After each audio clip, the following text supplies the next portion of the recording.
muitas heresias que, como você citou, algumas da Adventista do sétimo dia, que existem inúmeras, relacionadas inclusive à profeta deles, né, a Ellen White.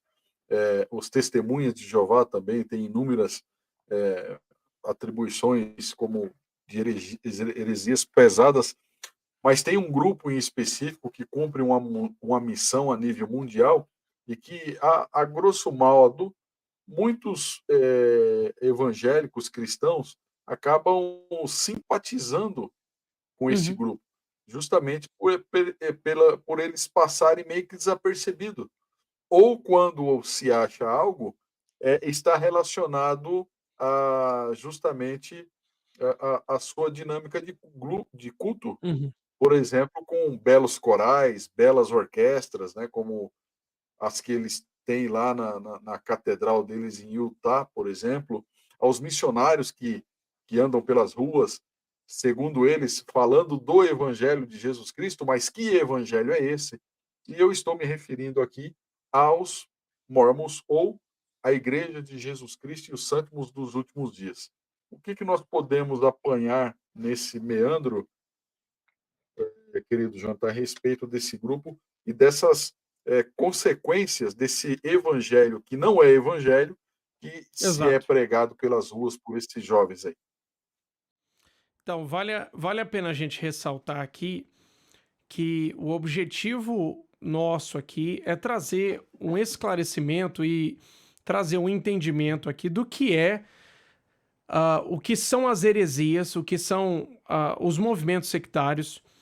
Eh, Quando nós estamos falando de heresia, nós estamos falando de algo aqui que nada mais é do que um outro evangelho, algo que está condenável à luz das Escrituras. Então, para a gente tratar sobre esse assunto, eu sugeri para o irmão William aqui que a gente usasse a Igreja dos Mormons, que vai ter o seu diferencial das outras religiões heréticas e diferenciais assim, alguns até absurdos, alguns diferenciais assim que parecem ter vindo de um filme de ficção científica, mas o seu fundamento ele acaba sendo muito igual e parecido com todas as outras demais seitas heréticas.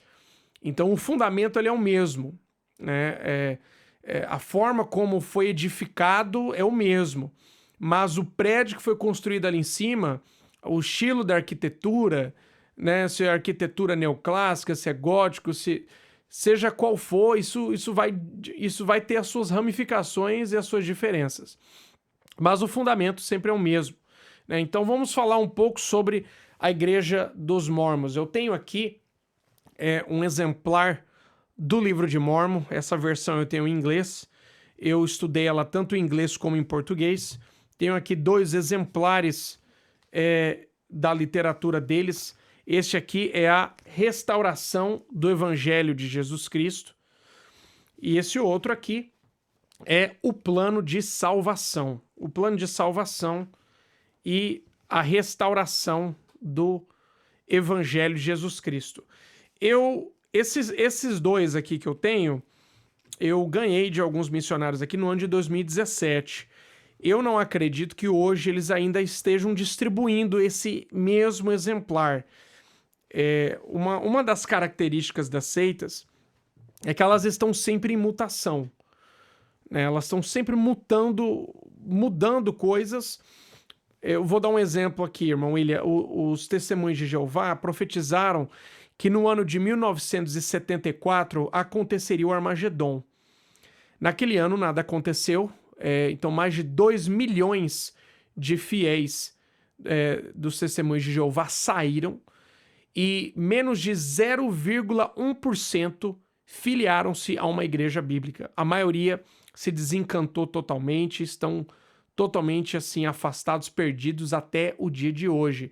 Então, uma das coisas que nós temos percebido, principalmente com a Igreja de Jesus Cristo dos Santos dos Últimos Dias, é que com o crescimento e a expansão da internet, somado ao trabalho apologético de vários ministérios de defesa da fé, de expondo essas mentiras, de expondo essas essas doutrinas, essas práticas que a maioria das pessoas não tinha conhecimento, isso criou um desconforto enorme. Então esse pessoal, eles vivem em um desconforto constante, porque sempre tem um escândalo, sempre tem alguma coisa nova aparecendo. Então eles sempre estão mudando, né, trazendo novos ensinamentos, trazendo novos entendimentos. No contexto dos mormons, é o que eles chamam de nova luz. Então eles sempre estão trazendo uma nova luz. É aquele entendimento de uma revelação contínua, né? A Bíblia não fechou em Apocalipse. A revelação, ela continua hoje operando, Deus continua ainda falando da mesma forma como ele falou nas Escrituras. Tem sempre um ensinamento novo. Exato, porque esses ensinamentos, eles, na verdade, eles existem para tentar deter o êxodo que acontece nesses grupos quando... eu vou dar um exemplo. Um dos piores exemplos no contexto do mormonismo é o chamado livro de Abraão. É um suposto livro aí que Joseph Smith teve acesso quando ele comprou uns papiros de um vendedor de artigos egípcios, e ele disse que, por revelação, este livro era um livro escrito por Abraão em hieróglifos egípcios. E daquele período, no século XIX, as pessoas não entendiam, não conseguiam ler o que significava esses hieróglifos, né?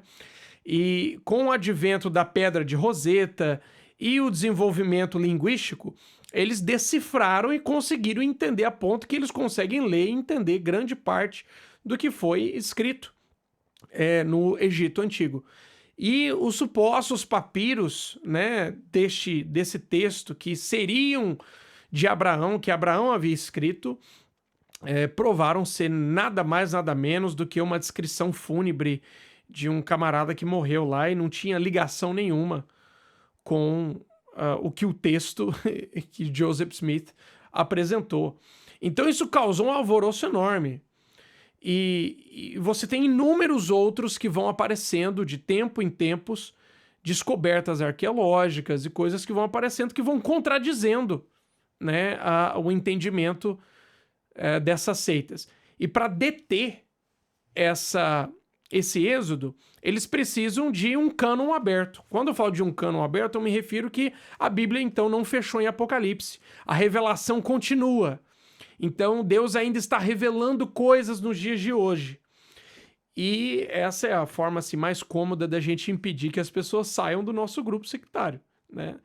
Impedir que as pessoas saiam da nossa igreja, a gente, olha, agora Deus nos revelou isso, Deus nos revelou aquilo, né? Isso quando não lança maldição, né? Se você sair daqui, Deus te mata, Deus te pega, Deus te arrebenta. Pois bem, já no caso do mormonismo... Eu conheço umas aí que é assim. Já no caso do mormonismo, o engraçado é o seguinte, eles não defendem o entendimento do inferno, né? Inclusive, aqui no livro O Plano de Salvação, eles têm aqui uma pena que não consigo mostrar para vocês aqui, mas eles acreditam no chamado reino celestial, o reino terrestrial, o reino telestial. E eles não colocam aqui, mas eles também acreditam no que é chamado trevas exteriores.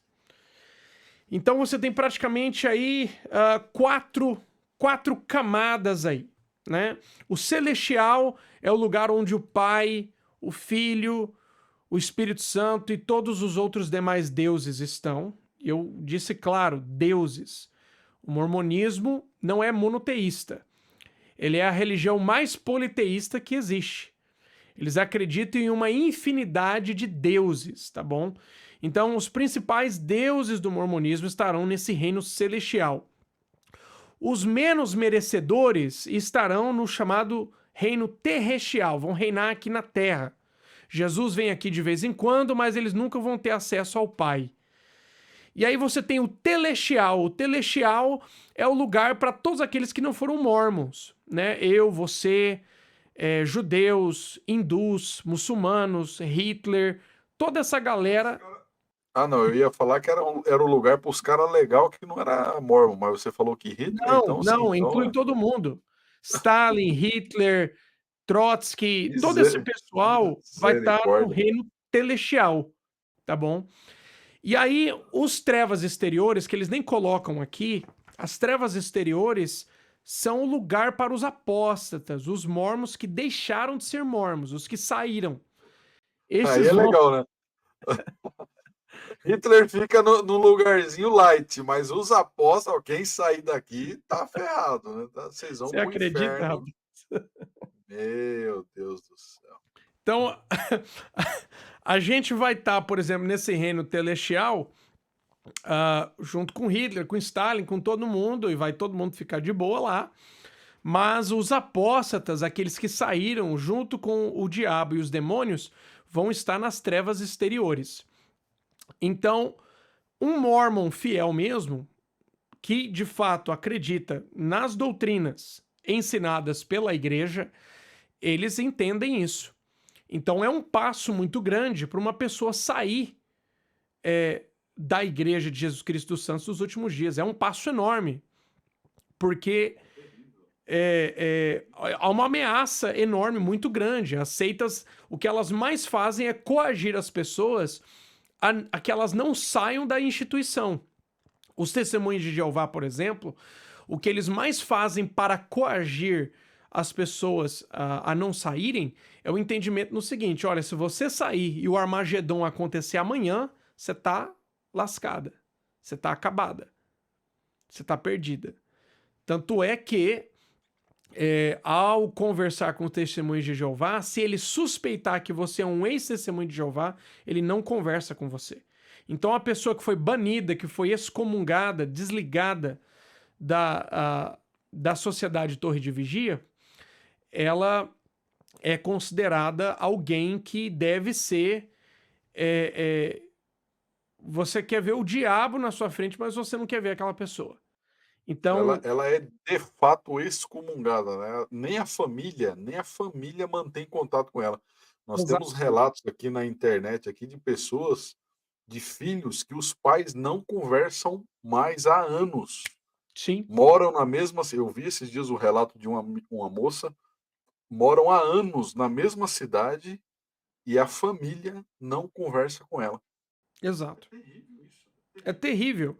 E é claro que eles vão partir de um princípio bíblico, mas eles deturpam esse princípio bíblico, que é o princípio da disciplina cristã, da disciplina eclesiástica. O apóstolo Paulo fala que escreve à igreja de Corinto dizendo que eles não deveriam se associar com alguém que se dizia irmão, mas fosse um mentiroso, um maldizente, um beberrão, um adúltero. Então, uma pessoa que vive uma vida aberta de pecado e se diz irmão. Então, o apóstolo Paulo fala que não se associar com essa pessoa nem comais com ela. Mas vejamos que o mesmo apóstolo lida com a disciplina eclesiástica no contexto da igreja de Corinto. Ele entrega um camarada lá que estava cometendo um pecado de escândalo terrível, que não era nem visto no meio dos gentios.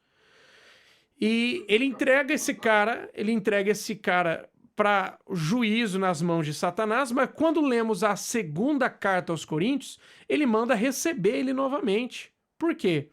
Porque ele havia se arrependido. Então, o que nós entendemos? Que a disciplina cristã, ela tem o objetivo de restaurar o pecador. Ele não tem o objetivo de lançar aquela pessoa no inferno, né? O que as seitas fazem? A seita faz o seguinte: você saiu daqui, você está no inferno. Você saiu daqui, você está perdido, né? Então, a instituição, ela toma o lugar de Cristo. Então, ela assume o lugar de Cristo. Então, a pessoa saiu da instituição, obviamente, então ela saiu de Cristo, né? Ela caiu da graça. Caiu da graça. Então, e o que nós precisamos entender, né? Há movimentos que começaram num caminho correto e que, ao passar do tempo, por não ter sido estabelecido no seu início, nos seus primórdios, um fundamento bíblico, teológico saudável, preparou-se então o caminho, né, para essa casa rachar, né? O fundamento não foi bem construído, Foi construído com as melhores das intenções, mas não foi bem construído. Então, o que acontece, né? A gente vê muito isso nessas casas modernas de hoje, né? O pessoal constrói casas aí e passa 2, 3 anos, a casa já tá toda rachando, né?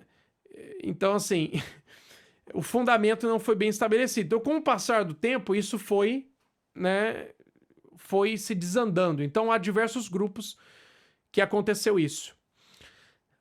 Já no caso dos Mormons é diferente. Já o fundamento já estava estragado desde o início. O fundamento já havia sido estabelecido totalmente totalmente fora dos princípios da palavra de Deus. Quem que é o fundador da religião Mormon, do mormonismo? Também conhecido de a Igreja de Jesus Cristo dos Santos dos Últimos Dias. Foi um camarada chamado Joseph Smith Jr., José Smith, né? E ele nasce em 23 de dezembro de 1805 e aos 38 anos de idade ele morre, isso em 1844. Ele morre em Carthage, no estado de Illinois, nos Estados Unidos. Ele nasceu em uma família muito complicada, que já tinha um histórico de problemas mentais. Estudiosos têm avaliado assim o caso da família Smith, e eles concluem que já havia um histórico. Então, muitas das supostas visões, nós não podemos dizer que eram declaradamente assim um charlatanismo, que eram visões mentirosas.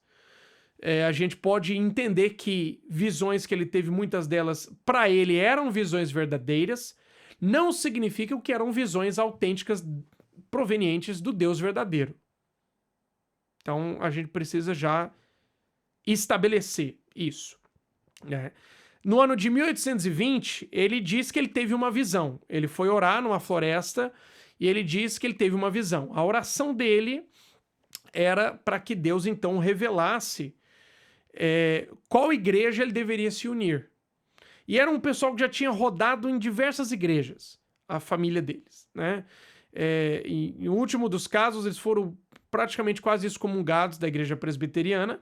E ele então vai orar na floresta. Ele pede então que Deus mostre a ele qual igreja ele deveria se unir.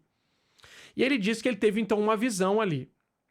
O problema, irmão William, é que essa visão que ele supostamente teve na floresta, ele contou mais de 10 versões dessa visão.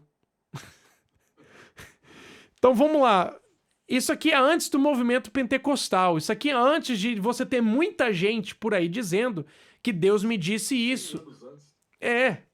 100 anos antes, né? Praticamente. 90 anos aí antes de Azusa. Então, o camarada... você não tinha muita gente por aí andando e falando, ó, Deus me revelou, Deus me disse, Deus me mostrou, eu tive um sonho, eu tive uma visão, Deus está me revelando isso, Deus está me revelando aquilo. Já no caso de Joseph Smith, ele conta 10 versões. Isso era algo que era muito único naquele contexto. Então, se essa experiência de fato foi verdadeira, você espera uma narrativa consistente, né? Então, em uma das versões, ele fala que o pai e o filho apareceram corporeamente para ele. Outras versões dessa primeira visão, ele diz que foi uma hoste celestial de anjos que apareceram. Outras foi anjos mais Jesus e o Pai. Outras foi um pilar de fogo em cima de Jesus e mais uns anjos. Então ele tem 10 versões aí que ele conta dessa primeira visão. Tá bom. Dependendo do cogumelo que ele usava, ele tinha uma visão diferente. É como a gente já viu, assim, o camarada vai contar uma obra, né? Isso dentro de um determinado grupo religioso, essa terminologia, contar uma obra, seria contar um testemunho.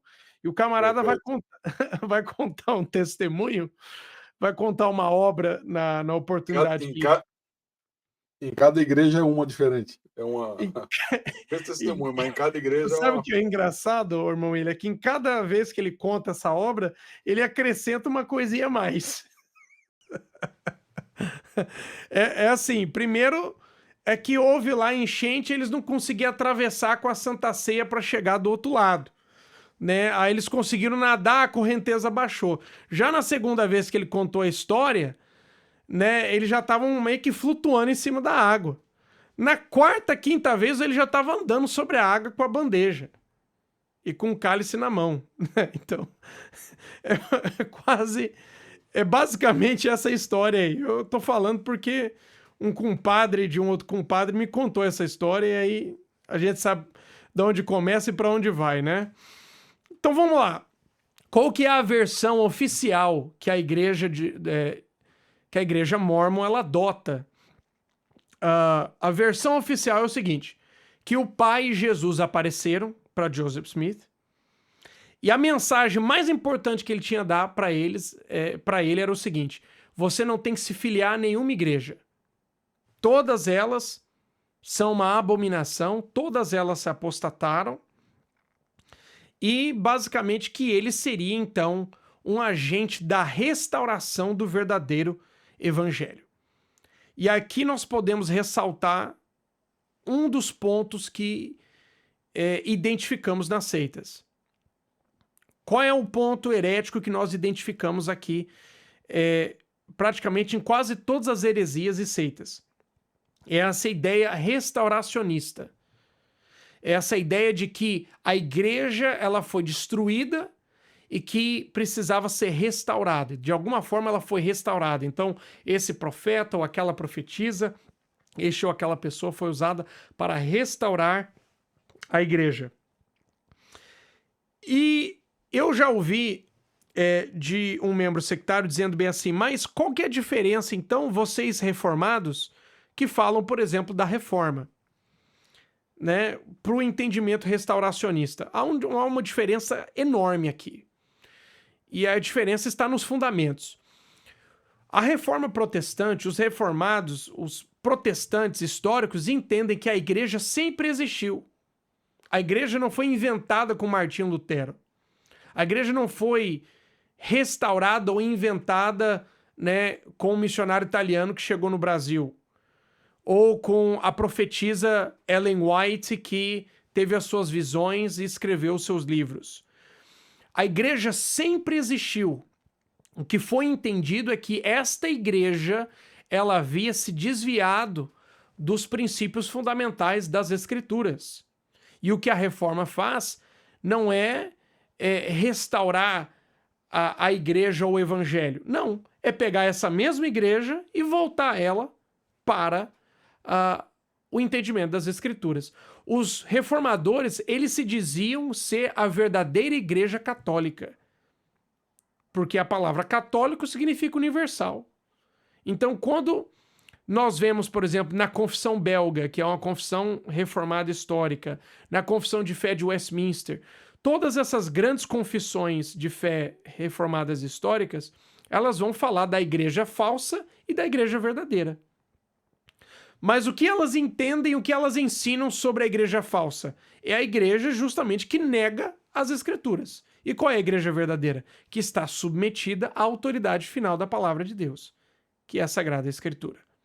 Então, a igreja ela não passa a existir com a reforma. A igreja, ela sempre existiu. Desde os primórdios da criação, ela foi estabelecida aqui por Cristo Jesus e ela continuará até a sua vinda. Então, o que nós entendemos aqui da visão de Joseph Smith é que ele diz, não, a igreja deixou de existir, agora a igreja ela é restaurada. E aí no ano de 1829 e 1830, a igreja mórmon ela é organizada, primeiro com o nome de Igreja de Cristo, Church of Christ, com aproximadamente 30 pessoas, e o livro de Mormon ele foi publicado no ano de 1830. E o que é o livro de Mormon? Basicamente, a proposta dele, como ele diz na capa, irmão William tem o exemplar aí. Aí, ó. O que está escrito aí na capa? Um outro testamento. Outro testamento de Jesus Cristo. Agora, para um cristão bíblico, um cristão verdadeiro, só a capa disso aqui já é uma abominação para nós. Só a capa, só o fato de dizer aqui que é um outro testamento de Jesus Cristo já é, e de fato é um outro. mas é um outro de um outro tipo. Não é um outro do mesmo. É um outro de outro tipo. É de uma outra espécie. É um outro evangelho que não é o evangelho de Jesus Cristo. Então, em 1830, o livro de Mormon ele é publicado, ele se torna campeão de vendas.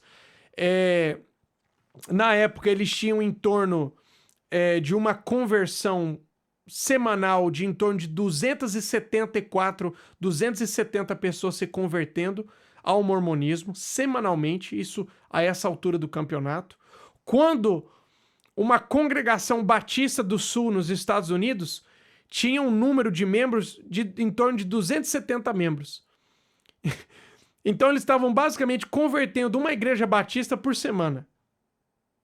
Era assim uma coisa absurda, né? Já no século XIX eles enviaram missionários para a Inglaterra com o objetivo de levar muitos a sair daqui da Inglaterra, e muitos saíram daqui e se mudaram lá para os Estados Unidos, foram para New York, depois de New York eles foram para o Missouri, e depois foram para Illinois, e depois para o depois formado estado de Utah.